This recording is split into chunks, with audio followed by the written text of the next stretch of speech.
Assalamu alaikum. I am Satyan Ali, lecturer in Higher Education Department.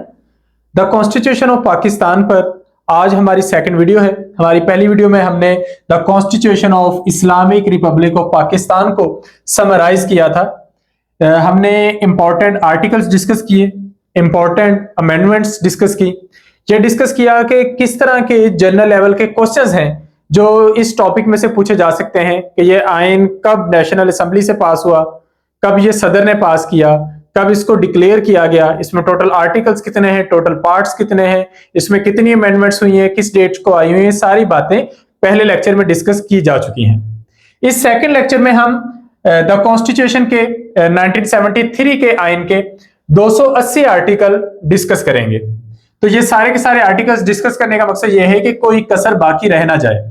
तो आप इस video का एंड तक देखिएगा। ये वन पेपर की तैयारी के सिलसिले में या पीएमएस सीएसएस की तैयारी के सिलसिले में आपको भरपूर हेल्प करेगी। इसके अलावा एमके प्रिपरेशन के प्लेटफॉर्म से इन वीडियो लेक्चर्स के साथ साथ वन पेपर की तैयारी के लिए प्रॉपरली एक नए सेशन का आगाज भी होने जा रहा है। उस सेशन को ज्वाइन करने के लिए आप डिस्क्रिप्शन में दिए गए नंबर्स पर राब्ता कर सकते हैं।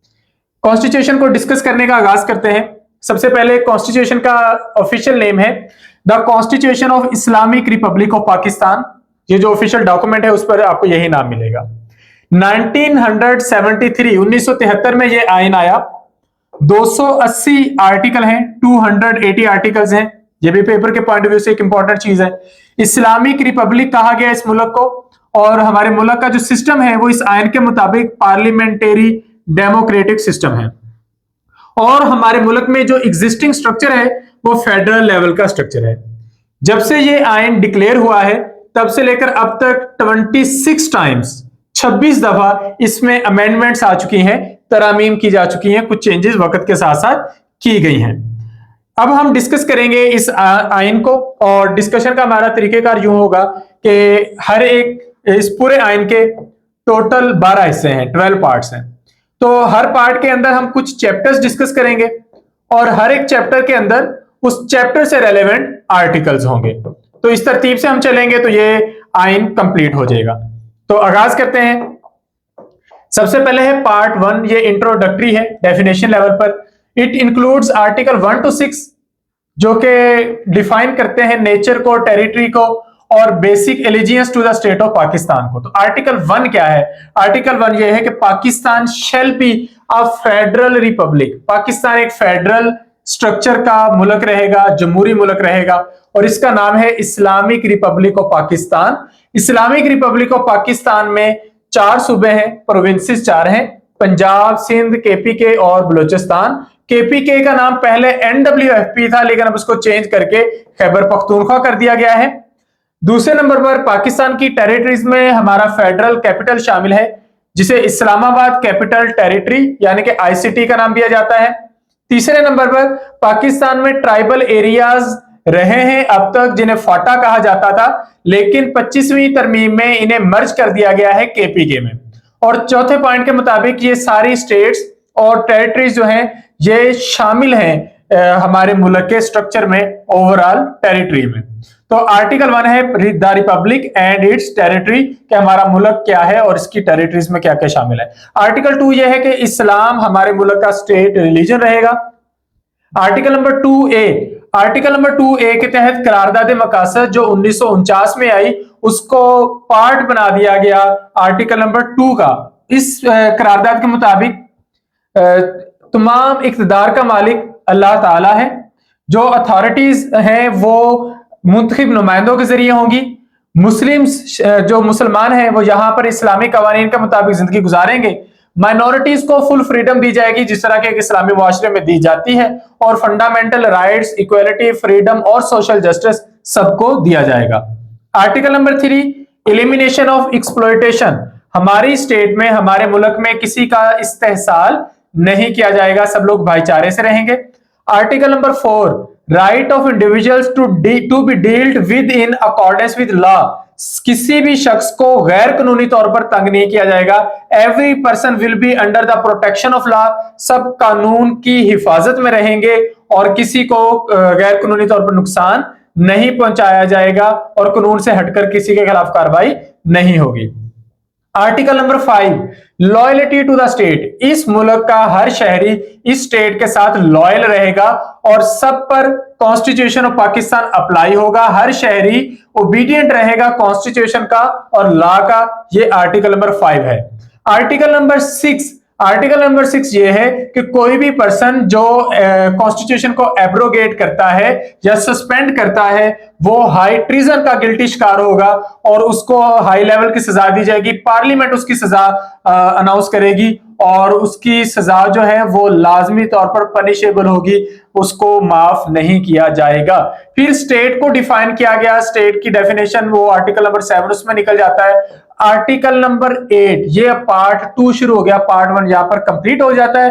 पार्ट 2 में फंडामेंटल राइट्स और प्रिंसिपल्स ऑफ पॉलिसी, 2 चैप्टर है। तो सबसे पहले है फंडामेंटल राइट्स। कौन कौन से बुनियादी हकूक हैं जो पाकिस्तान में हर शहरी को हासिल है? तो पहला हक जो आर्टिकल नंबर 8 में है, laws inconsistent with or in derogation of fundamental rights to be void, कि कोई भी पर्सन जो हमारे इलाके में रहता है, इस मुल्क में रहता है, उस पर जितने भी कवानीन अप्लाई होंगे वो सारे बुनियादी इंसानी हकूक के साथ इत्तेफाक करेंगे, कोई भी उनके अगेंस्ट नहीं होगा। Any law that takes away or restricts fundamental rights is void to extent of inconsistency, कि अगर कोई लॉ जो है वो फंडामेंटल राइट से हटके वो कंसीडर नहीं किया जाएगा। स्टेट कोई भी फंडामेंटल राइट्स के अगेंस्ट लॉ पास नहीं कर सकेगी। एक्सेप्शन यहाँ पे है आर्म्ड फोर्सेस के लॉज, वो भी एक्सट्रीम कंडीशंस के लिए, और कुछ प्री कॉन्स्टिट्यूशनल लॉज हैं जो कि एग्जेम्प्ट किए जाएंगे टेम्पोरेरली।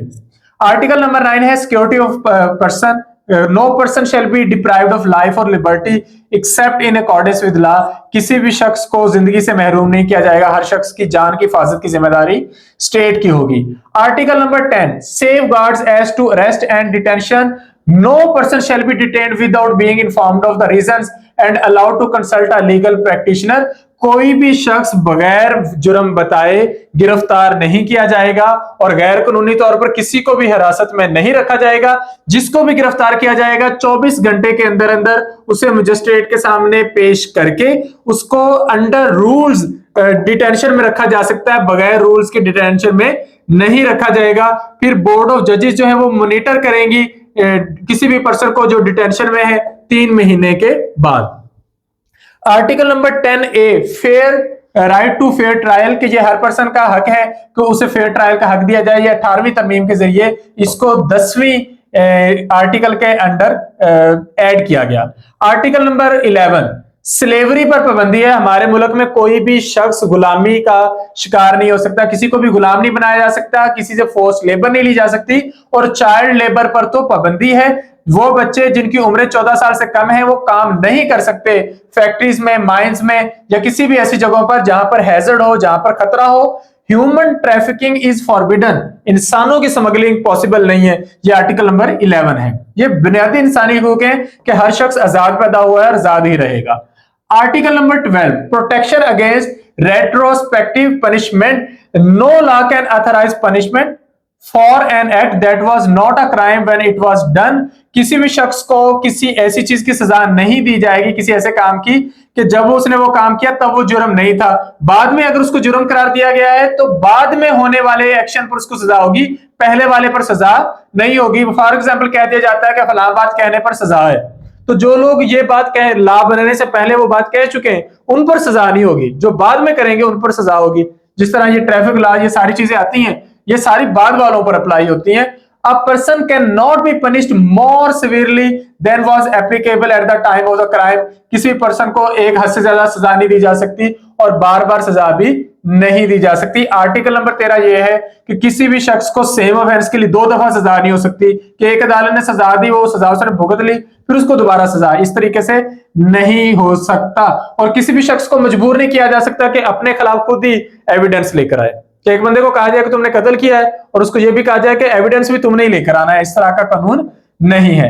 आर्टिकल नंबर 14 क्या है? Inviolability of dignity of man and privacy of home, यानी कि किसी भी पर्सन की जो इज्जत है और जो प्राइवेसी है इट इज इनवायबल, इसके खिलाफ नहीं जाया जा सकता। ये पर्दे की हिफाजत और प्राइवेसी की हिफाजत, ये हर तरह के कवानीन में शामिल की जाती है। Article number 15 freedom of movement, Pakistan का शहरी पाकिस्तान में कहीं भी जा सकता है और रह सकता है। Article number 16 freedom of assembly, शहरी कहीं भी पुरअमन तरीके से बगैर हथियारों के जमा होना चाहते हैं तो वो हो सकते हैं, और उसमें रीजनेबल रिस्ट्रिक्शन लग सकती है, लेकिन वो गवर्नमेंट लगाएगी कि फला तारीखों में जमा नहीं होना या फला जगह पे जमा नहीं होना। Article number 17 freedom of association, citizen आपस में मिलकर यूनियंस बना सकते हैं, एसोसिएशंस बना सकते हैं, और वो सारी चीजें लॉ और कॉन्स्टिट्यूशन के अगेंस्ट अगर नहीं है तो वो फिर बन सकती हैं, पॉलिटिकल पार्टीज बन सकती हैं। गवर्नमेंट किसी पर रिस्ट्रिक्शन लगा सकती है, लेकिन वो अलग से लगाने पर होगी, बगैर लगाए रिस्ट्रिक्शन नहीं होगी। तो नेचरली तमाम सिटीजन अपने एसोसिएशन और यूनियंस बना सकते हैं। यह आर्टिकल नंबर 17 है। Article number 18 freedom of trade, business और प्रोफेशन, पाकिस्तान का शहरी पाकिस्तान में कहीं पर जॉब हासिल कर सकता है, बिजनेस कर सकता है, ट्रेड कर सकता है, और वो अगर क्वालिफिकेशन पर पूरा उतरता है। आर्टिकल नंबर 19 हर शख्स को आजादी राय हक है, सच्ची बात कहने का हक है। हाँ, वो बात किसके अगेंस्ट नहीं जानी चाहिए, वो इस्लाम के अगेंस्ट ना हो, नेशनल सिक्योरिटी के अगेंस्ट ना हो, पब्लिक ऑर्डर के अगेंस्ट ना हो, अवाम के फायदे की बात हो, उनके खिलाफ ना जाए, मोरालिटी के अगेंस्ट बात ना हो, कंटेम्प्ट ऑफ कोर्ट तौहीन अदालत ना हो, या किसी बंदे को डिफेम करने के लिए बात ना हो। फ्रीडम ऑफ प्रेस, ये भी इसी आर्टिकल के अंदर आती है। आर्टिकल नंबर 19 है राइट टू इंफॉर्मेशन, हर पर्सन के पास ये राइट है, हर सिटीजन के पास ये राइट है कि उसे इंफॉर्मेशन मिले जो पब्लिक इंटरेस्ट की है, पब्लिक इंपॉर्टेंस की है। आर्टिकल नंबर 20 तमाम शहरियों को अपने मजहब के मुताबिक जिंदगी गुजारने की, अपने मजहब की तबलीग करने की और अपने मजहब के मुताबिक अदारे बनाने की, त्यौहार मनाने की मुकम्मल आजादी है। Article number 21 protection against taxation for religious purposes, no person shall be compelled to pay taxes for the promotion of religion, के किसी से ये नहीं कहा जा सकता कि आप अपने मजहब की तबलीग करें तो इसका टैक्स दें। Safeguards for educational institutions, no person attending a religious educational institution shall be required to receive instruction in a religion other than their own, किसी भी पर्सन को मजबूर नहीं किया जा सकता कि वो एक मजहबी अदारे में बैठकर अपने मजहब के खिलाफ किसी और मजहब की तालीम ले, किसी को मजबूर नहीं किया जाएगा। तो माइनॉरिटीज अपने दायरे बना सकती हैं, मुस्लिम्स अपने दायरे बना सकते हैं क्योंकि वो मेजोरिटी में है। Article number 23 required to acquire hold and dispose of property, आप प्रॉपर्टी पाकिस्तान में खरीद भी सकते हैं, रख भी सकते हैं और बेच भी सकते हैं कहीं पर भी। Article 24 protection of property rights, no person shall be deprived of property, किसी भी पर्सन को उसकी प्रॉपर्टी से महरूम नहीं किया जाएगा जब तक कि वो लॉ के अगेंस्ट नहीं जाता, और कंपनसेशन गवर्नमेंट उसकी करेगी। फॉर एग्जांपल मैं आपको इसकी मिसाल दे देता हूं कि गवर्नमेंट कहती है हमने डैम बनाना है और ये इलाका आप खाली कर दें, तो लोगों को प्रॉपर्टी से महरूम किया जा सकता है, लेकिन फिर गवर्नमेंट उसको कंपनसेट भी करेगी। तो अवाम की फलाह बहबूद के लिए समटाइम एक्शन लेने पड़ते हैं, एयरपोर्ट बनाने होते हैं या मोटरवेज और सड़कें बनानी होती हैं। Article number 25 equality of citizen, Pakistan में तमाम शहरी बराबर हैं कानून के सामने, उनको इक्वल प्रोटेक्शन हासिल है, जेंडर की बेस पर कोई डिस्क्रिमिनेशन नहीं है। वीमेन और चिल्ड्रन के लिए कुछ स्पेशल प्रोविजंस हैं, लेकिन उनको किसी हक से महरूम नहीं किया जाएगा। आर्टिकल 25A के मुताबिक इक्वालिटी जहां हर जगह है वहां एजुकेशन की राइट शामिल किया गया 18वीं तरमीम के तहत, जिसके मुताबिक पाकिस्तान के तमाम बच्चे जिनकी उम्र 5 से 16 साल के दरमियान है उन्हें बुनियादी तालीम फ्री हासिल करने का इख्तियार है और यह हक उनको हासिल है। Article number 26 non discrimination in access to public places, public places में हर किसी को जाने की आजादी है, रंग, नस्ल, मजहब, जात पात और जेंडर, सेक्स से मुराद होता है जेंडर, मेल फीमेल और ट्रांसजेंडर और बर्थ, किसी भी पॉइंट को, किसी भी डिस्क्रिमिनेशन को माने बगैर आप लोग पब्लिक प्लेसेस पर जा सकते हैं, तो आप शहरियों को जाने का बराबर हक है। आर्टिकल नंबर 27 सर्विसेज में, गवर्नमेंट सर्विसेज में किसी भी इलाके के लोगों को जॉब मिल सकती है, उसमें कोई डिस्क्रिमिनेशन नहीं होगा। हाँ, कुछ लोगों को, बैकवर्ड एरिया के लोगों को स्पेशल उसमें सपोर्ट किया जा सकता है या उनको स्पेशल क्वालिफिकेशंस में फर्दर हेल्प मिल सकती है। Article number 28 preservation of language, script और कल्चर, हर इलाके के शहरियों को अपना कल्चर, अपना स्क्रिप्ट, अपनी लैंग्वेज प्रिजर्व करने का हक हासिल है। ये फंडामेंटल राइट्स थे। अब हम पार्ट 2 का चैप्टर 3 डिस्कस करेंगे, that is about principles of policy. इसमें वो सारी गाइडलाइंस और डायरेक्शंस हैं for the state of Pakistan, हुकूमत के लिए, ताकि वो जब भी लॉज बनाए तो वो लॉज किस तरीके से बनाए। तो article number 29 principles of policy, ये रिस्पॉन्सिबिलिटी है स्टेट की कि वो जब भी एक्शन ले, कोई काम करे तो इन प्रिंसिपल्स के अकॉर्डिंग ले। हर साल president shall submit a report to parliament on the observance and implementation of this principle. President ये रिपोर्ट सबमिट करवाएगा पार्लियामेंट को कि इस साल में जो कुछ भी हुआ है वो आइन के मुताबिक, आइन के कवानीन के मुताबिक हुआ है। Article 30 responsibility with respect to principles of policy, कि ये जो इंप्लीमेंटेशन है वो लाजमी है, वो गवर्नमेंट के अवेलेबल रिसोर्सेज के मुताबिक है। Courts can not enforce this provisions directly but state is morally and politically obliged to follow them. Government जो है ये मॉरली और पॉलिटिकली oblige करेगी और ये इनको फॉलो करेगी। Article 31 Islamic way of life maintain किया जाएगा, इस्लाम के मुताबिक, कुरान के मुताबिक, हुजूर नबी अकरम सल्लल्लाहु अलैहि वसल्लम की सुन्नत के मुताबिक। Article number 32 promotion of local government institutions, local government institutions को प्रमोट किया जाएगा, लोकल गवर्नमेंट बॉडीज को इलेक्ट करके किसानों को, मजदूरों को और औरतों को नुमाइंदों के तौर पर मुंतखब किया जाएगा। ये लोकल बॉडी इलेक्शन जब भी होते हैं तो किसानों की अलग से सिलेक्शन होती है, मजदूर तबके की अलग से होती है, वीमेन की अलग से होती है। Article 33 parochial and other similar prejudices to be discouraged, state discourage करेगी किसी भी किस्म की फिरका परस्ती को, मजहब की बेस पर, इलाकाई बेस पर या कबायली बुनियादों पर किसी भी किस्म के तसुब की हौसला शिकनी की जाएगी। Article number 34 full participation of women in national life, खवातीन को ज्यादा प्रमोट किया जाएगा ताकि वो वीमेन एम्पावरमेंट हो सके। Article 35 protection of family, mother and child, government इस तरह के इंस्टीट्यूशंस बनाएगी जो प्रोटेक्ट करेंगे फैमिलीज को, मदर को और चाइल्ड को, बच्चों के हुकूक, मदरहुड पर और मैरिज इंस्टीट्यूशंस को। प्रोटेक्शन ऑफ माइनॉरिटीज के लिए आर्टिकल 36 है। आर्टिकल 37 सोशल जस्टिस और सोशल इवल्स को खत्म करने के बारे में है, जिसमें है कि गवर्नमेंट प्रमोट करेगी एजुकेशनल और इकोनॉमिक जस्टिस को, गवर्नमेंट प्रोवाइड करेगी फ्री और कंपलसरी एजुकेशन सबको, और गवर्नमेंट प्रिवेंट करेगी, रोकेगी प्रोस्टिट्यूशन को, गैम्बलिंग को, ड्रग्स को और अल्कोहल को। यानी कि जिस्म फरोशी नहीं होगी, जुआ नहीं होगा, मंशियात नहीं फैलेंगे, अल्कोहल ज्यादा नहीं फैलेगी।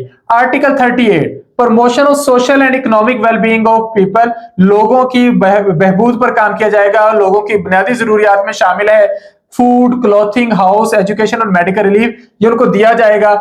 उनकी इनकम और अर्निंग्स में जो डिस्पैरिटी है वो कम की जाएगी। ऐसे नहीं होगा कि कुछ लोग बहुत ज्यादा कमा रहे हैं और कुछ लोग बहुत कम कमा रहे हैं, ये आइन में लिखा हुआ है कि ऐसे होना चाहिए कि लोगों में डिस्पैरिटी ना हो, ये आइन की बात है, ठीक है, लिखी हुई बात। Article number 39 participation of people in armed forces, पूरे पाकिस्तान से तमाम शहरी डिफेंस फोर्सेस का हिस्सा बन सकते हैं। आर्टिकल 40 मुसलमान दुनिया के साथ, जितने भी मुसलमान ममालिक हैं उनके साथ ताल्लुकात बनाकर रखे जाएंगे और उनको प्रमोट किया जाएगा। पार्ट नंबर 2 यहाँ पे कंप्लीट हो जाता है, जिसमें यहाँ के सिटीजन्स के फंडामेंटल राइट्स और स्टेट की पॉलिसी बनाने को मद्देनजर रखा गया कि लोगों को क्या दिया जाएगा और गवर्नमेंट जब भी पॉलिसीज बनाएगी, लॉज बनाएगी तो उनमें कौन सी बातों को मद्देनजर रखा जाएगा। Part number 3 it is about the federation of Pakistan, कि पाकिस्तान का जो स्ट्रक्चर है वो फेडरेशन बेस होगा। तो चैप्टर 1 है, इसमें हम ओवरऑल डिस्कस करेंगे structure, powers and responsibilities of federal government, और इसमें हम डिस्कस करेंगे प्रेसिडेंट की अथॉरिटीज को, प्राइम मिनिस्टर को, फेडरल कैबिनेट को और पार्लियामेंट को। तो आगाज करते हैं प्रेसिडेंट से। प्रेसिडेंट हेड ऑफ स्टेट होगा। प्रेसिडेंट का मुसलमान होना जरूरी है, 5 साल के लिए इलेक्ट होगा। प्रेसिडेंट का ओथ लिया जाएगा। Conditions of president office, president can not hold office of profit और बिजनेस ड्यूरिंग टेन्योर, जो प्रेसिडेंट होगा वो बिजनेस एक्टिविटीज में शामिल नहीं होगा अपने सदारत के दौरान, अपने टेन्योर के दौरान। टर्म ऑफ ऑफिस 5 साल के लिए ये सिलेक्शन होगी। Power to grant pardons, president सजाएं माफ कर सकता है, कम कर सकता है, उसको ये पावर्स हासिल होती हैं।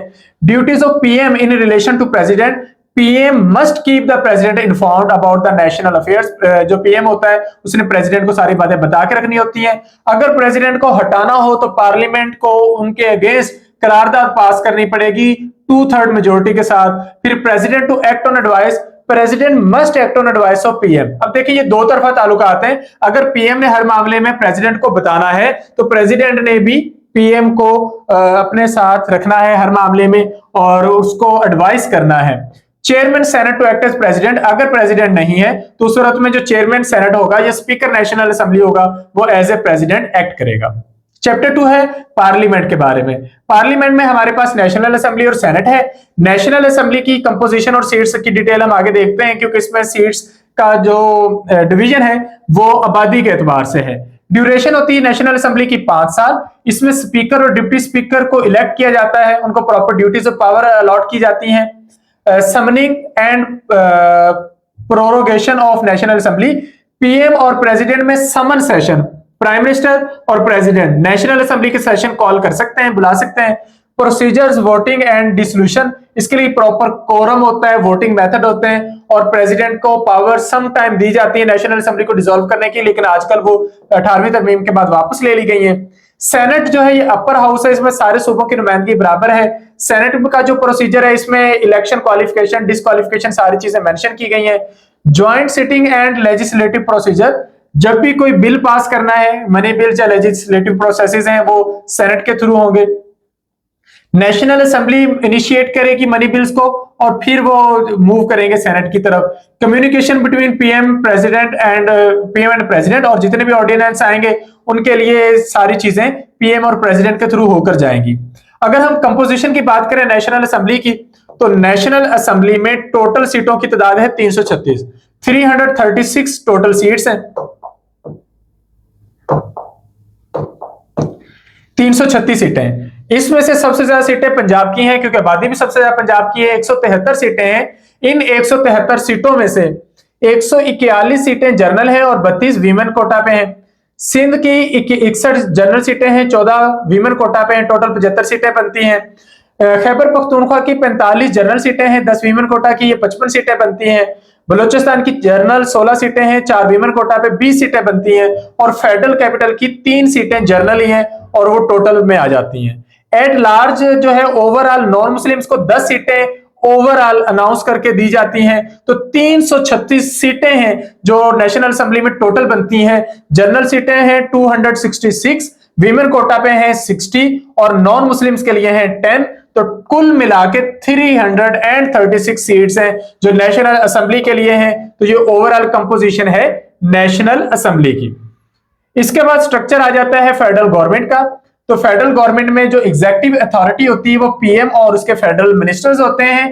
कैबिनेट में पीएम शामिल है, उसके फेडरल मिनिस्टर शामिल हैं, उसके मिनिस्टर्स के साथ एडवाइजर्स हैं। वोट ऑफ कॉन्फिडेंस या वोट ऑफ नो कॉन्फिडेंस ये वहीं से आएगा। लीगल कम्युनिटी होगी, फेडरल लॉ जो है वो इनके तहत बनेगा। एग्जीक्यूटिव अथॉरिटी जो है वो एक्सटेंड कर सकती है।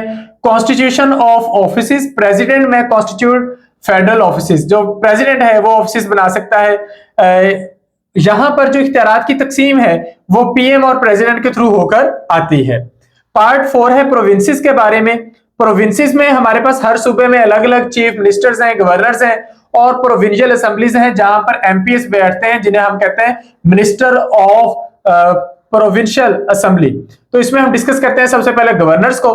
गवर्नर की अपॉइंटमेंट प्रेसिडेंट की तरफ से होकर आती है on advice of PM, prime minister की तरफ से।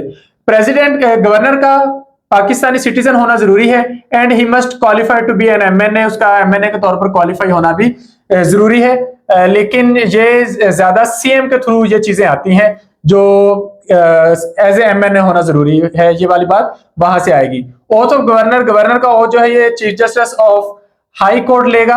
Conditions of governor's office, he can not be member of parliament, वो पार्लियामेंट का मेंबर नहीं हो सकता। ये बात जो अभी मैंने आपको कही ये यहां पर आ जाती है। और वो कोई बिजनेस नहीं कर सकता। एक्टिंग गवर्नर, जो स्पीकर ऑफ प्रोविंशियल असेंबली है वो एक्टिंग गवर्नर के तौर पर काम करेगा।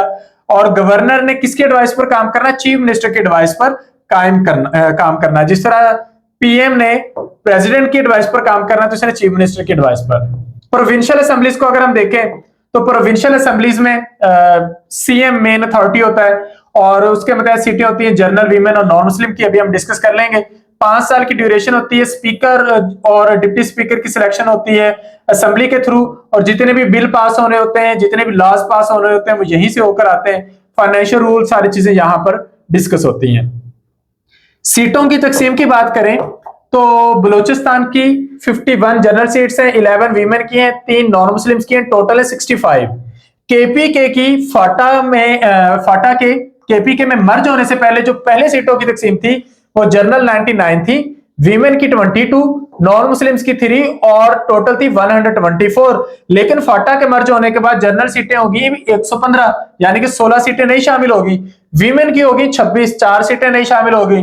नॉन मुस्लिम्स की होगी 4, 1 सीट यहां पर नहीं शामिल होगी। तो ये हमारे पास 124 में 21 नई सीटें शामिल हो गई हैं और 145 अब टोटल सीट्स हैं जो केपीके के लिए स्टैंड करती हैं। तो ये वाला डाटा फाटा के मर्ज होने से पहले का है और ये प्रेजेंट डाटा है। तो अगर आपको पेपर में सीटें पूछी जाएं तो आपने ये न्यू डिटेल्स देनी है। पंजाब की सीटें जो है 297 जनरल सीट्स हैं, वीमेन की 66, नॉन मुस्लिम्स की 8, 371 एमपीए बैठते हैं पंजाब की असेंबली में। सिंध में 130 जनरल सीटें हैं, 29 सीटें वीमेन की हैं, 9 नॉन मुस्लिम्स की हैं, 168। तो सबसे ज्यादा सीटें जो प्रोविंशियल असेंबली में है वो पंजाब की हैं, 371। पंजाब की 371 सीट्स हैं। अगर आप बात करेंगे सिंध की तो सिंध की है 168।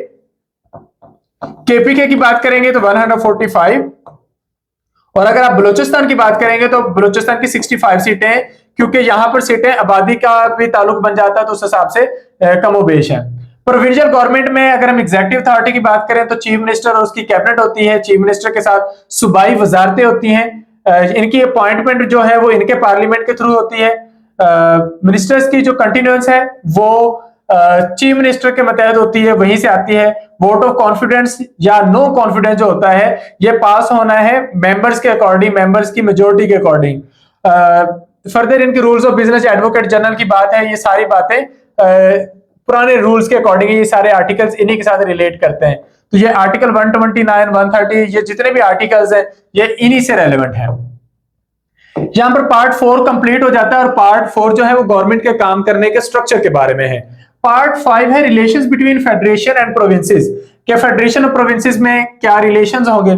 तो इसमें जिस तरह हम कहते हैं कि कभी इख्तियारात फेडरेशन के बढ़ा दिए जाते हैं और कभी इख्तियारात जो है वो प्रोविंशियल गवर्नमेंट्स को वापस कर दिए जाते हैं। तो आजकल जो सूबाई हुकूमतें हैं उनके पास इख्तियारात काफी ज्यादा है।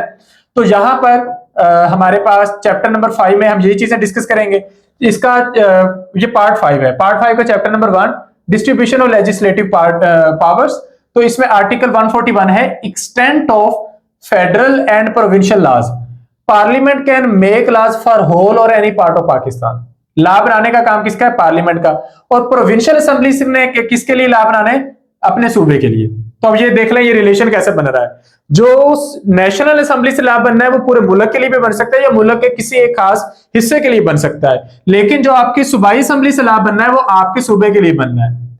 Subject matter of laws, distinction between federal, provincial and concurrent legislative list, ये सारी चीजें इस लॉ से मैटर करती हैं। सब्जेक्ट मैटर ऑफ लॉज के किस सब्जेक्ट पर लॉ बनना है वो डिपेंड करता है कि फिर हमने उसे फेडरल लेवल पर ले जाना है या प्रोविंशियल पर या कॉन्करेंट लेजिस्लेटिव लिस्ट में लेकर आना है। Inconsistency between federal and provincial law, अगर कहीं पर इख्तलाफ है तो फेडरल लॉ को प्रोविंशियल लॉ पर तरजीह दी जाएगी।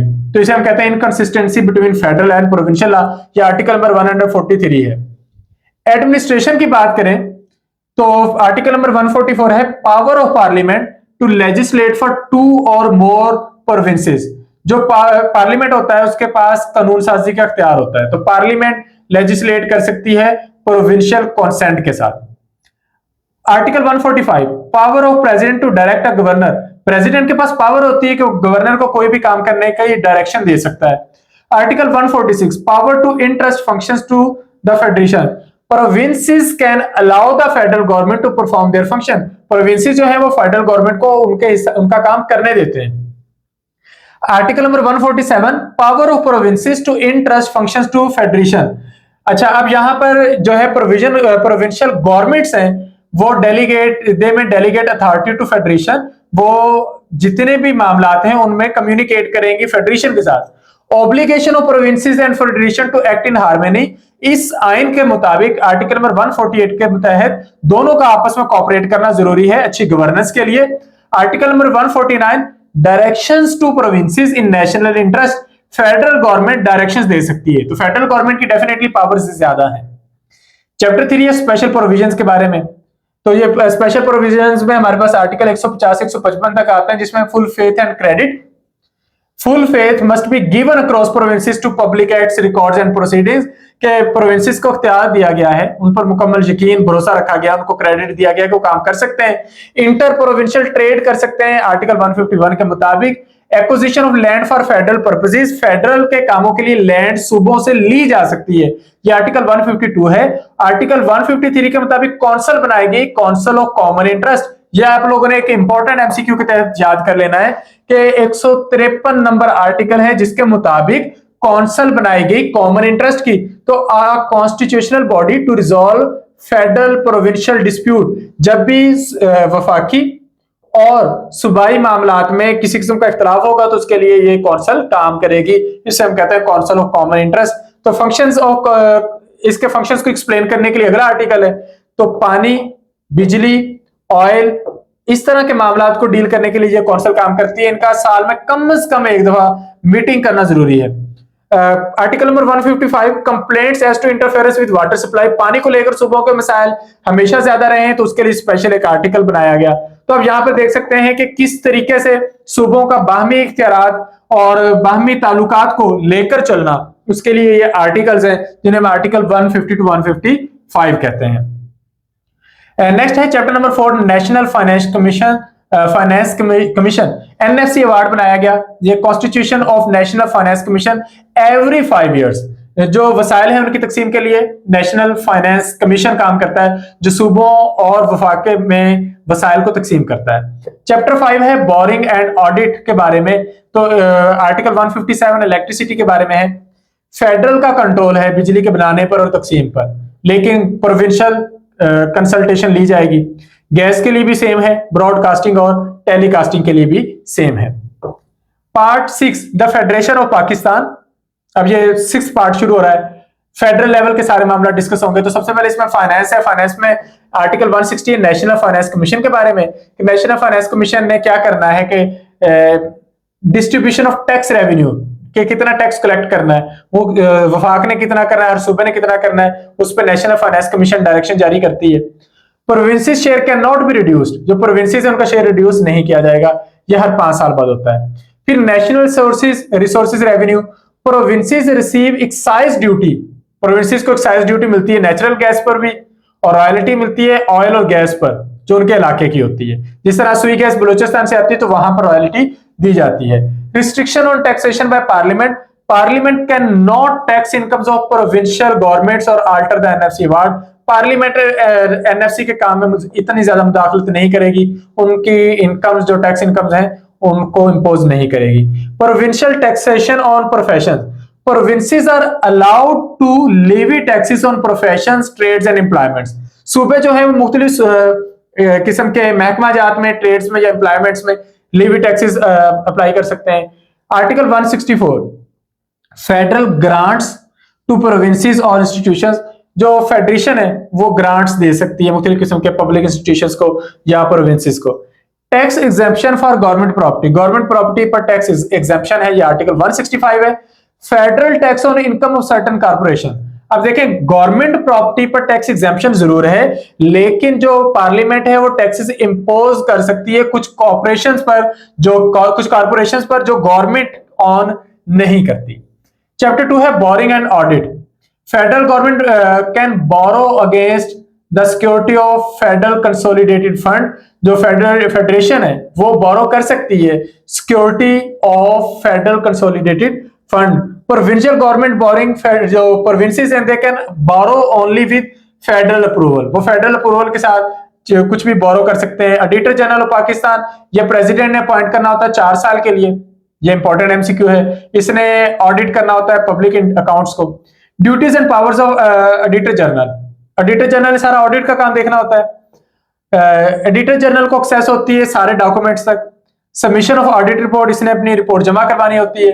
तो आर्टिकल 168 से लेकर 171 तक ऑडिटर जनरल से रेलेवेंट ये 4 आपको आर्टिकल्स देखने को मिलेंगे। चैप्टर 3 है स्पेशल प्रोविजंस के बारे में। ये चैप्टर डील करता है with ownership of property escheat and audit related provisions. तो इसमें कुछ आर्टिकल्स हैं, जिस तरह आर्टिकल नंबर 172 है, एनी लैंड मिनरल्स और natural resources without a rightful owner shall belong to federal government.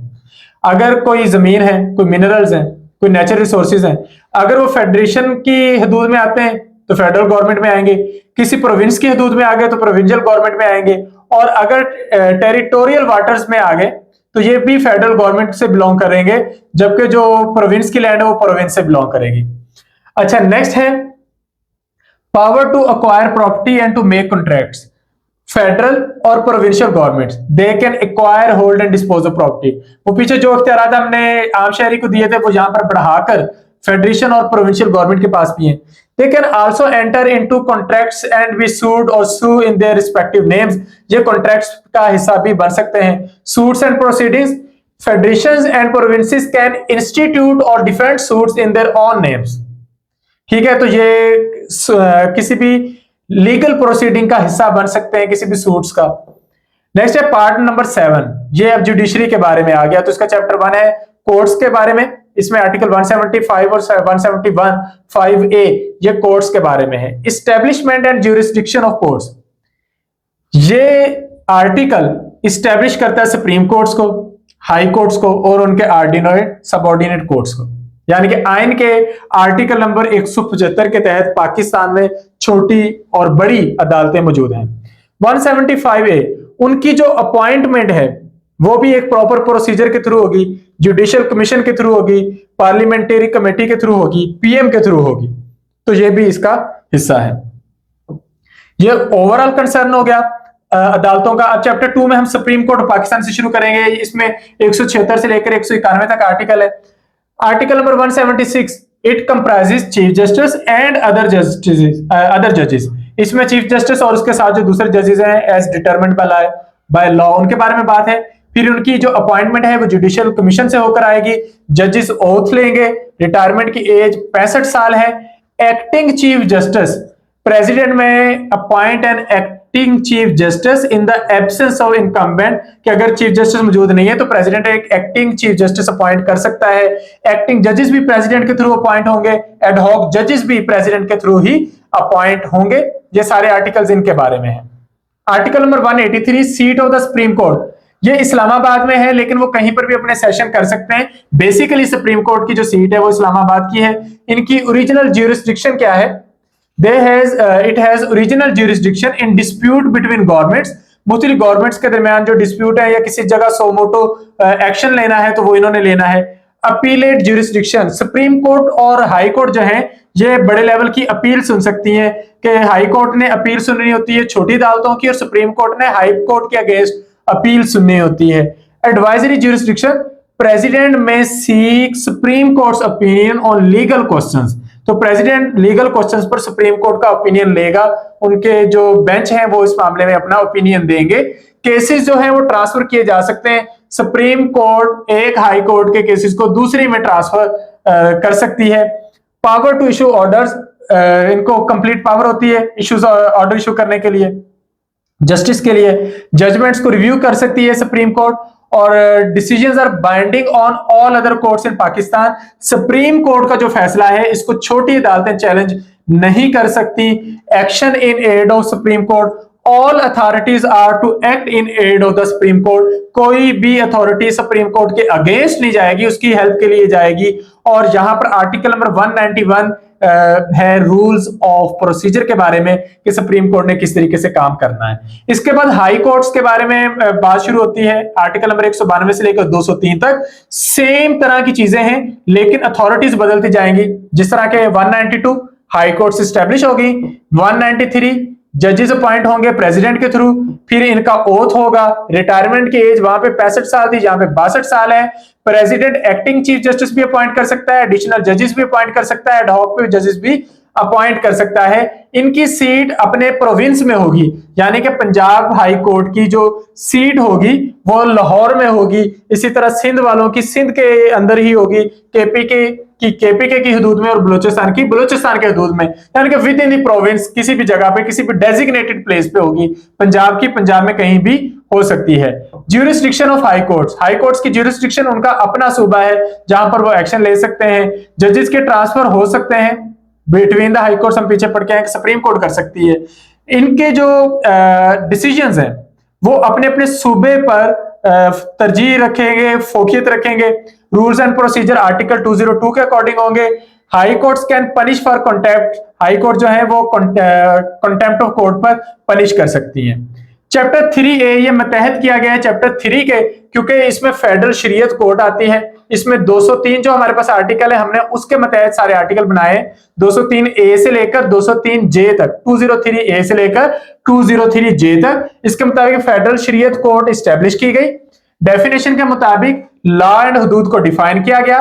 Constitution बनाई गई कोर्ट की, इसमें 8 जजेस हैं, चीफ जस्टिस है एंड अप टू 8 जजेस, 8 जजेस तक इसमें शामिल किए गए हैं। ये देख सकते हैं कि कोई लॉ इस्लाम के अगेंस्ट तो नहीं है। रिवीजन ऑफ पावर्स जो है वो इसमें देखी गई। Powers and procedure article 203E के according. Appeal to supreme court, appeal from federal Shariat court go to Shariat appellate bench of the supreme court, यानी कि सुप्रीम कोर्ट के अंदर एक बेंच है जो शरीयत अपीलेट बेंच के नाम से जाना जाता है और ये फेडरल शरीयत कोर्ट की अपील्स को सुनता है। Bar of jurisdiction, no court can challenge jurisdiction of federal Shariat court, क्योंकि इनकी हैसियत भी फेडरल लेवल की है। डिसीजन बाइंडिंग, इनका डिसीजन सारी कोर्ट्स के ऊपर होगा। ये रूल बना सकते हैं, अपने प्रोसीजरल रूल खुद बना सकते हैं और इनके जो प्रोसीजर्स हैं वो फॉलो करेंगे आर्टिकल नंबर 203J को।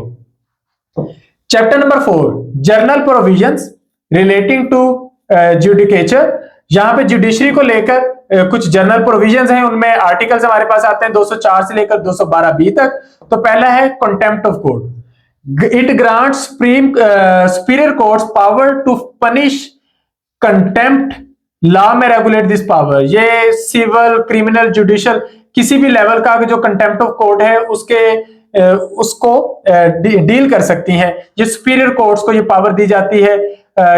यहां पर आर्टिकल नंबर 205 के मुताबिक जजेस का ये क्या होगा, रेम्यूनरेशन, उनके जो अदायगियां हैं, उनकी जो सैलरीज हैं उसके लिए आर्टिकल 205 होगा। 206 उनकी रेजिग्नेशन और रिटायरमेंट की डेट्स को लेकर है। जिस तरह हमने कहा कि सुप्रीम कोर्ट के जज की जो रिटायरमेंट एज है वो 65 इयर्स है और हाई कोर्ट के जज की जो रिटायरमेंट एज है वो 62 इयर्स है। 207 के मुताबिक इस दौरान वो कोई बिजनेस नहीं करेंगे।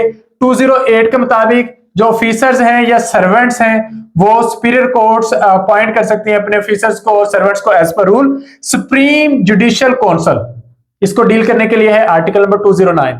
इसको आप एक इंपॉर्टेंट एमसीक्यू या क्वेश्चन के तौर पर लाजमी कर लीजिएगा। जिस तरह पीछे एज इंपॉर्टेंट थी उसी तरह ये आर्टिकल बहुत इंपॉर्टेंट है। It deals with misconduct of जजेस ऑफ सुपीरियर कोर्ट्स, जजेस भी मिसकंडक्ट कर सकते हैं, उसको डील करने के लिए सुप्रीम जुडिशियल काउंसिल है। इस काउंसिल में शामिल होता है CJP two senior most supreme court जजेस, यानी कि चीफ जस्टिस ऑफ पाकिस्तान, एक तो वो हो गया, 2 सीनियर मोस्ट सुप्रीम कोर्ट जजेस हो गए और 2 सीनियर मोस्ट हाई कोर्ट के चीफ जस्टिस हो जाएंगे। वो किसी भी 2 सूबों से लिए जा सकते हैं। Power of council of Islamic ideology, council advice कर सकती है किसी भी मैटर को जो इस्लामिक आइडियोलॉजी के मुताबिक आता है, जो कि कॉन्स्टिट्यूशन के मुताबिक है, तो ये इसमें शामिल है। Bar of jurisdiction, decisions of supreme judicial council can not be questioned in any court. देखें यहां पर एक इंपॉर्टेंट बात यह है कि सुप्रीम जुडिशियल काउंसिल का काम ही जजेस के कंडक्ट को देखना है, तो उनके फैसले को, उनके मामले को कोई और अथॉरिटी चैलेंज नहीं करेगी। एडमिनिस्ट्रेटिव कोर्ट्स एंड ट्राइब्यूनल्स, अब ये आर्टिकल 212 है, इसके मुताबिक किसी भी मैटर को लेकर जो सिविल सर्विस से मुतल्लिका हो या मिलिट्री का हो तो सिविल ट्रिब्यूनल्स बन सकते हैं, मिलिट्री ट्रिब्यूनल्स बन सकते हैं किसी भी ऐसे मामले को देखने के लिए जो कि बहुत ही हसास नौइयत का है और फौरी तौर पर उस पर एक्शन लेने की जरूरत है। 212A और 212 को रिपील कर दिया गया है और ये आर्टिकल्स अब कैंसिल हो चुके हैं। पार्ट 8 इलेक्शन से रेलेवेंट है। ये अब जो कैंडिडेट्स तैयारी कर रहे हैं इलेक्शन ऑफिसर की या जो तैयारी कर रहे हैं असिस्टेंट इलेक्शन कमिश्नर की, उनके लिए ये वाला पार्ट बहुत इंपॉर्टेंट हो जाता है। पार्ट नंबर 8 इलेक्शन से रेलेवेंट है। आर्टिकल नंबर 213 के मुताबिक चीफ इलेक्शन कमिश्नर की अपॉइंटमेंट होगी और अपॉइंटमेंट करेगा प्रेसिडेंट, और कंसल्टेशन आएगी प्राइम मिनिस्टर की तरफ से और लीडर ऑफ ओपोजिशन की तरफ से। यानी कि जब चीफ इलेक्शन कमिश्नर की अपॉइंटमेंट होनी है तो अपॉइंटमेंट करनी प्रेसिडेंट ने है, लेकिन उसके लिए कंसल्टेशन दोनों तरफ से आनी है, हुकूमत की तरफ से भी और ओपोजिशन पार्टी की तरफ से भी। Article number 214 oath of office, ये ओथ से रेलेवेंट है। आर्टिकल नंबर 215 यहां पर टेन्योर की बात हो रही है। जो चीफ इलेक्शन कमिश्नर होगा या इलेक्शन कमीशन के मेंबर्स होंगे, ये 5 साल के लिए अपॉइंट किए जाएंगे। एमसीक्यूज के एतबार से ये भी इंपॉर्टेंट है। Article number 216 conditions of service, जिस तरह बाकियों के बारे में कहा गया कि जिस तरह सीएम, पीएम या फिर सुप्रीम कोर्ट और हाई कोर्ट के जजेस बिजनेस नहीं करेंगे, ये भी बिजनेस नहीं करेंगे। इनकी जो सैलरीज होंगी वो यहां पर इस आर्टिकल के मतहत होंगे 216 के मुताबिक, जिसमें लिखा गया है कि salaries and conditions of services for chief election commissioner and members are defined by law. ये लॉ के तहत डिफाइंड होगी and they can not be change to their disadvantage, ये बिला जरूरत चेंज नहीं की जाएंगी। आर्टिकल नंबर 217, अगर एक्टिंग कमिश्नर की जरूरत पड़े, चीफ इलेक्शन कमिश्नर की सीट अगर खाली है या वो एब्सेंट है किसी भी वजह से, तो आर्जी तौर पर एक्टिंग कमिश्नर आएगा जिसकी अपॉइंटमेंट प्रेसिडेंट करेगा। इलेक्शन कमीशन में 5 मेंबर होंगे, एक तो चीफ इलेक्शन कमिश्नर होगा, 4 मेंबर्स आएंगे, एक एक सूबे से एक एक पर्सन आएगा, तो टोटल 5 बन जाएंगे। 219 आर्टिकल नंबर 219 में इलेक्शन कमीशन की ड्यूटीज का जिक्र है। आर्टिकल नंबर 220 में एग्जीक्यूटिव अथॉरिटीज की असिस्टेंस का जिक्र है, जो उन्होंने काम करना है इस इलेक्शन कमीशन के साथ मिलके। आर्टिकल नंबर 221 में है कि इलेक्शन कमीशन अपना स्टाफ खुद अपॉइंट कर सकता है। जिस तरह अभी आप लोगों ने देखा होगा कि इलेक्शन कमीशन ऑफ पाकिस्तान ने खुद सीटें अनाउंस की है असिस्टेंट इलेक्शन कमिश्नर की, तो इनका जो अपॉइंटमेंट है वो खुद ही होगी। यहां पर चैप्टर नंबर 2 आता है electoral laws and conduct of elections. तो 222 है इलेक्टोरल लॉज के बारे में कि पार्लियामेंट लॉज बनाएगी इलेक्शन से रेलेवेंट, इलेक्टोरल रूल्स से रेलेवेंट, डिलिमिटेशंस एंड डिस्क्वालिफिकेशन से रेलेवेंट। आर्टिकल नंबर 223 है बार ऑन डुअल मेंबरशिप, दोहरी शोहरियत नहीं रखी जा सकती। अ person can not be a member of both houses of parliament और प्रोविंशियल असेंबली, के एक पर्सन है उसके पास डबल मेंबरशिप नहीं हो सकती, यानी कि एक ही शख्स एक ही वक्त में एमपी और एमएनए दोनों सीटें जीत गया है तो वो दोनों सीटें नहीं रख सकता, उसे कोई एक रखनी पड़ेगी। ये इलेक्टोरल लॉज के अंडर आता है। Time of election, elections must be held with in 60 days of the expiry of the assembly. Very important MCQ कि असेंबली के खत्म होने के बाद 60 दिन के अंदर अंदर इलेक्शन होना जरूरी है, ये लाजमी तौर पर है। या फिर अगर कोई सीट खाली भी हो गई है तो उस पर जिमनी इलेक्शन होना है तो वो भी 60 दिन के अंदर अंदर होना है। Election of PM and CM, prime minister का जो इलेक्शन है या सीएम का जो इलेक्शन है ये भी प्रॉपर इलेक्टोरल लॉज के अकॉर्डिंग होगा। इसके लिए प्रॉपरली वोटिंग होगी, पीएम के लिए वोटिंग होगी नेशनल असेंबली में, सीएम के लिए वोटिंग होगी प्रोविंशियल असेंबली में। इलेक्शन डिस्प्यूट्स, इलेक्शन को लेकर कोई तनाजा शुरू हो जाता है, कोई पार्टी कह देती है कि इलेक्शन फेयर नहीं था, या कोई पर्सन कह देता है कि मेरे पास सबूत है कि इलेक्शन में किसी किस्म की गड़बड़ हुई है, वोट कम या ज्यादा किए गए, तो जो उस सिलसिले में ट्रिब्यूनल्स बनेंगे लॉ के तहत सिर्फ वही इलेक्शन रिलेटेड डिस्प्यूट्स को सुनेंगे। तो ये भी इलेक्शन से रेलेवेंट इंपॉर्टेंट इंफॉर्मेशन है। 226 इलेक्शन बाय सीक्रेट बैलेट, तमाम इलेक्शंस कॉन्स्टिट्यूशन के मुताबिक सीक्रेट बैलेट के थ्रू होंगे सवाए पीएम और सीएम के इलेक्शंस के, वो सीक्रेट बैलेट के थ्रू नहीं होंगे। पार्ट नंबर 9 इस्लामिक प्रोविजंस, हमारा आइन इस्लाम के ताबे है तो यहां पर अगेन इस्लामिक प्रोविजंस शामिल की गई हैं। पॉइंट नंबर 227 इस्लामिक इंजेक्शंस, इस आइन में जितनी भी चीजें होंगी they must be injected with इस्लाम, वो इस्लाम के साथ मुतफिक होना जरूरी है। कोई भी कानून ऐसा नहीं बनाया जा सकता जो इस्लाम के अगेंस्ट हो। Article number 228 very important article number 228 के मुताबिक इस्लामिक काउंसिल यानी कि काउंसिल ऑफ इस्लामिक आइडियोलॉजी बनाएगी। प्रेसिडेंट बनाता है एक council to advise on Islamic aspects of laws, इस्लाम से रेलेवेंट जो मामलात हैं, कोई भी नई बात आती है तो उसको डील करने के लिए काउंसिल ऑफ इस्लामिक आइडियोलॉजी मौजूद होती है जो प्रेसिडेंट बनाता है। आर्टिकल नंबर 229, रेफरेंस बाय मजलिस शुरा और गवर्नर।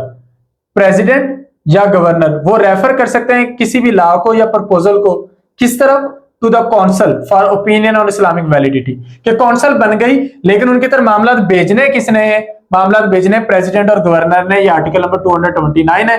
काम क्या है इस्लामिक काउंसिल का?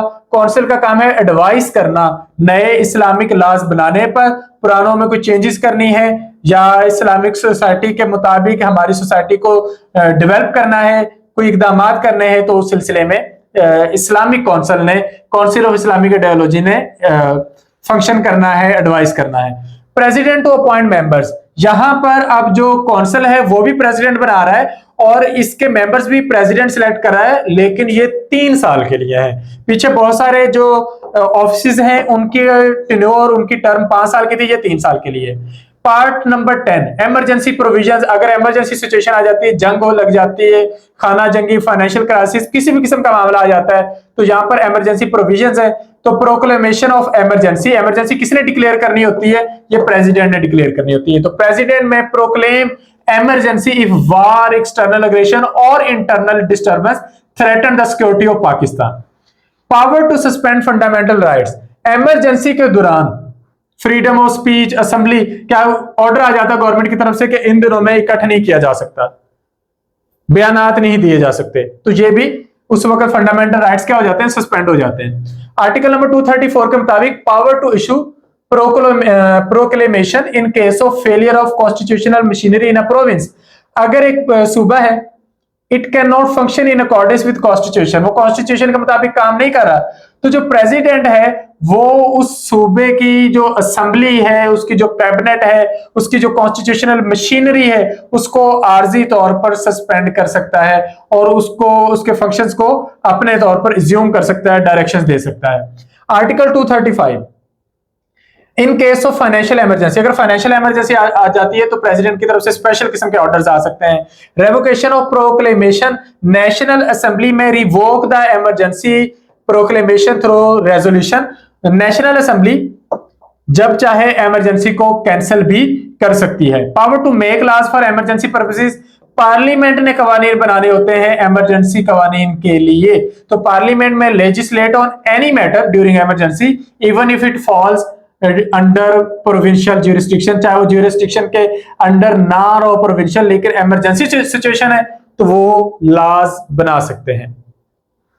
पार्ट 11, अब अमेंडमेंट की बात करते हैं। अगर कॉन्स्टिट्यूशन में अमेंडमेंट करनी है तो कैसे करनी है? कॉन्स्टिट्यूशन में अमेंडमेंट हो सकती है, उसके लिए आर्टिकल नंबर 239 को फॉलो करना होगा। पेपर में क्वेश्चन आ जाता है कौन सा आर्टिकल है कॉन्स्टिट्यूशन का जो अमेंडमेंट अलाउ करता है, तो आर्टिकल नंबर 238 है। कौन सा आर्टिकल है जो मेथड बताता है अमेंडमेंट का? तो जितने भी आर्टिकल्स हैं इनका टाइटल इस लेक्चर के अंदर मेंशन है, उस टाइटल को एक नजर आप लोग देख लें, आपको आइडिया हो जाएगा कि क्वेश्चन किस तरीके से पूछा जा सकता है। तो मेथड क्या है अमेंडमेंट का कि अगर कॉन्स्टिट्यूशन में अमेंडमेंट करनी है, it must be passed by 2/3 of the total membership, 2/3 अक्सरियत चाहिए। और कहां पे चाहिए? नेशनल असेंबली में भी, सेनेट में भी। यही वजह है कि तरमीम कम हुई है। 26 तरमीम अगरचे ज्यादा हैं, लेकिन जिस तरह 52 साल हो गए हैं इस आइन को डिक्लेयर हुए, तो 52 सालों में 26 तरमीम का मतलब यह है कि ज्यादा तरमीम नहीं हुई, और वो इसलिए नहीं हुई कि हर दफा 2/3 अक्सरियत चाहिए, नेशनल असेंबली में भी, सेनेट में भी, दोनों जगह। If amendment relates to provincial matters, सूबों से मुतल्लिका वो अमेंडमेंट है, the provincial assembly concern may also approve it by simple majority. Provincial assembly को भी उसको अप्रूव करना पड़ेगा। President is bound to give assent, अब जो प्रेसिडेंट है उसने अपनी रजामंदी हर सूरत में देनी है अगर दोनों हाउसेज ने अप्रूव कर दिया। मतलब ऐसे नहीं हो सकता कि एक अमेंडमेंट आती है, नेशनल असेंबली की तरफ से भी अक्सरियत मिल गई, सेनेट की तरफ से भी अक्सरियत मिल गई, और प्रेसिडेंट कहते हैं कि मैं इसको नहीं मानता, प्रेसिडेंट को फिर मानना पड़ेगा। ये आर्टिकल नंबर 239 है और यही जमहूरी रवैया है। ये आप कह सकते हैं कि 18वीं तरमीम ने जहां पर प्रेसिडेंट के इख्तियारात कम किए हैं, उसका बाकी जगहों पर भी अगर फायदा हुआ है तो उसका आइन को बजाते खुद भी फायदा हुआ है। यह था अमेंडमेंट, और इसमें सिर्फ 2 आपके पास आर्टिकल्स हैं, तो याद करने मुश्किल नहीं है। 238 अमेंडमेंट की जा सकती है, 239 अमेंडमेंट कैसे की जा सकती है। इसके बाद पार्ट 12 आ जाता है मिसलिनियस आर्टिकल्स के बारे में। तो ये काफी सारे रैंडम आर्टिकल्स हैं, जिस तरह के चैप्टर 1 है सर्विसेज, सिविल सर्विसेज के बारे में। 240 आर्टिकल नंबर 240 सर्विसेज, पाकिस्तान की सिविल सर्विसेज में पाकिस्तान के तमाम शहरी जो है वो अपॉइंट किए जा सकते हैं। Parliament and provincial assemblies to regulate appointment and conditions of services, कि किस तरीके से अपॉइंटमेंट होनी है और क्या उसकी कंडीशंस होगी, टर्म्स एंड कंडीशंस होगी। एग्जिस्टिंग रूल्स टू कंटिन्यू, जो पहले से रूल्स थे वो एग्जिस्ट करेंगे, तो इंश्योर करना है कि पहले वाले रूल एग्जिस्ट करें जब तक कि नए कानून नहीं बन जाते। पब्लिक सर्विस कमीशन, जितने भी पब्लिक सर्विस कमीशन बने हैं वो हमारे आइन के किस आर्टिकल के मतहत हैं, वो है आर्टिकल नंबर 242। तो ये आर्टिकल नंबर 242 के मतहत है। अच्छा, कुछ आर्टिकल्स को हमने बड़ी तेजी से भगाया है, वो उतने इंपॉर्टेंट नहीं है। मतलब oath of CM, oath of governors, उनका टेन्योर वो उतने इंपॉर्टेंट नहीं है, पेपर के पॉइंट ऑफ व्यू से उतने इंपॉर्टेंट नहीं है। लेकिन जिनको मैं सर्कल करता जा रहा हूं या पॉइंट आउट करता जा रहा हूं, जो आपको खास महसूस होते हैं, जिन पर हमने डिस्कशन ज्यादा की है, वो सारे आर्टिकल्स बहुत इंपॉर्टेंट है, उन पर तवज्जो दीजिएगा। चैप्टर 2 पहले आपने सिविल फोर्सेस के लिए चैप्टर 1 डिस्कस किया है, तो चैप्टर 2 आर्म्ड फोर्सेस के लिए है कि आर्म्ड फोर्सेस की जो कमांड है, उनके जो इख्तियारात हैं, उसके लिए कौन सा आर्टिकल है, article number 243। Presidential powers to appoint chiefs, सदर के पास पावर्स होती है कि चीफ्स को अपॉइंट कर सकता है। सुप्रीम कोर्ट जो होती है, सुप्रीम कमांड जो होती है, वो प्रेसिडेंट की तरफ से आती है। 244 oath of armed forces, armed forces ने जो ओथ लेना होता है वो आर्टिकल नंबर 244 के तहत उनके लिए लाजमी होता है। Article number 245 function of armed forces, armed forces का काम क्या होता है। आर्म्ड फोर्सेस का काम डिफेंस होता है, किसी भी एक्सटर्नल अग्रेशन के अगेंस्ट लोगों की मदद करना, फेडरल गवर्नमेंट को हेल्प आउट करना, हाई कोर्ट की ज्यूरिसडिक्शन में रिस्ट्रिक्शंस के तहत काम करना। ये हो गए सिविल सर्विसेज और आर्म्ड सर्विसेज की चैप्टर्स। चैप्टर नंबर 3 है ट्राइबल एरियाज के बारे में, और जिस तरह कि मैंने आपको बताया कि ट्राइबल एरियाज अब मर्ज हो गए हैं केपीके में, तो अब ये भी सस्पेंड हो गए। तो 246 और 247 ये ट्राइबल एरियाज के बारे में है। 246 डिफाइन करता है ट्राइबल एरियाज को, और 247 उनकी एडमिनिस्ट्रेशन को डिफाइन करता है। लेकिन 25वीं तरमीम में फाटा को, जो फेडरल के अंडर जितने भी एडमिनिस्ट्रेटिव ट्राइबल एरियाज थे, अब वो मर्ज हो गए हैं केपीके में, वो हिस्सा बन गए हैं खैबर पख्तूनख्वा की असेंबली का। तो अब ये आर्टिकल नंबर 246 और 247 क्या हो गए, रिपील हो गए, कैंसिल हो गए, अब इनकी अहमियत नहीं रही। चैप्टर 4 जर्नल से कुछ आर्टिकल्स हैं, जिस तरह 248 है protection of president, governor, chief minister and minister. It grants the immunity to president, governor, chief minister and ministers from legal proceedings for official acts during their tenure। जो अपने tenure के दौरान जो ऑफिशियल प्रोसीडिंग्स होंगी उनके against इनको immunity मिलती है।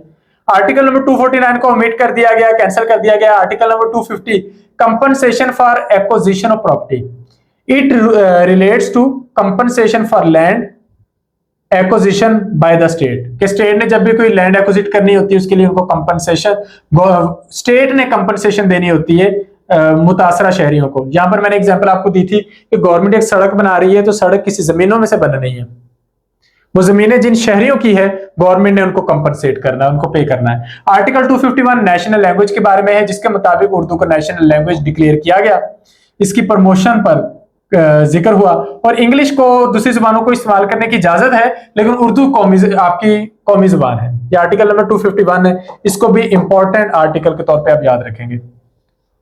Article number 252 special provisions in relation to major ports and aerodromes, it allows parliament to make law for major ports and aerodromes regardless of provincial boundaries. जो parliament है ना, वो law बना सकती है एयरपोर्ट्स को लेकर, एरोड्रोम्स को लेकर, और उसके लिए प्रोविंशियल बाउंड्रीज को काउंट नहीं किया जाएगा, यहां पर फेडरेशन काम करेगी। Article number 253 acquisition of property for public purposes, public purposes के लिए प्रोविंशियल गवर्नमेंट जो है या फेडरल गवर्नमेंट जो है वो किसी भी प्रॉपर्टी को एक्विजिट कर सकती है, हासिल कर सकती है। Article number 254 failure to comply with requirements as to time does not render act invalid, it stipulates that an act is not valid merely because it was not done within a specified time period। तो एक काम है वो एक specified time period में नहीं हुआ तो इसका ये मतलब नहीं है कि वो इनवैलिड हो गया, वो वैलिड रहेगा अगर वो लॉज के अकॉर्डिंग है।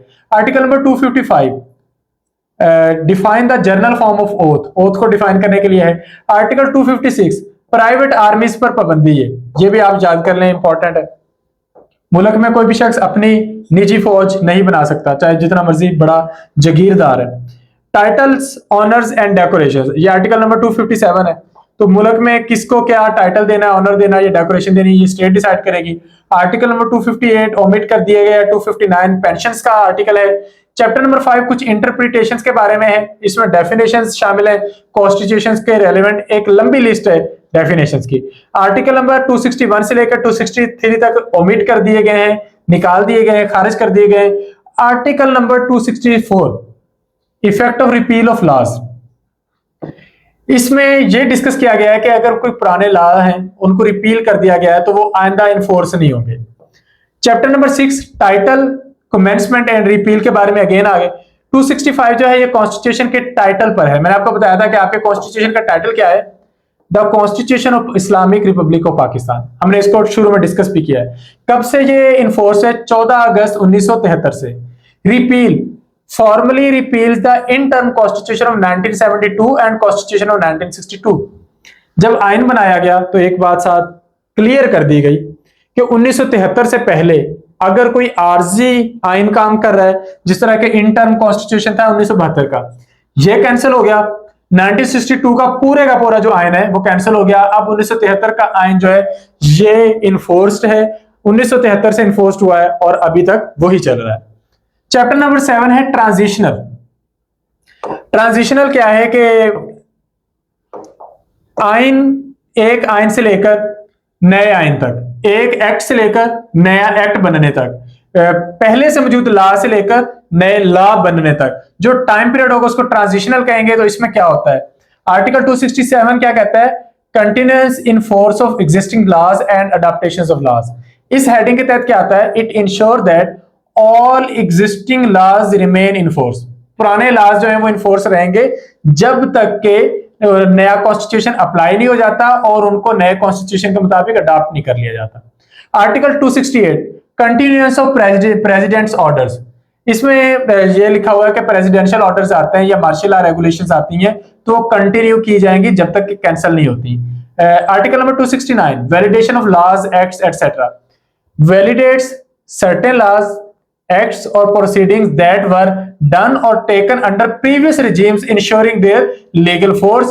जितने भी पुराने लॉज हैं या एक्ट हैं जो पिछली हुकूमतों ने डिक्लेयर किए थे वो एग्जिस्ट करेंगे। ये आर्टिकल नंबर 269 है। Article number 270 declaration of president's order, जो प्रेसिडेंट के ऑर्डर्स हैं, ऑर्डिनेंस हैं, वो वैलिड रहेंगे और ड्यूली मेड रहेंगे।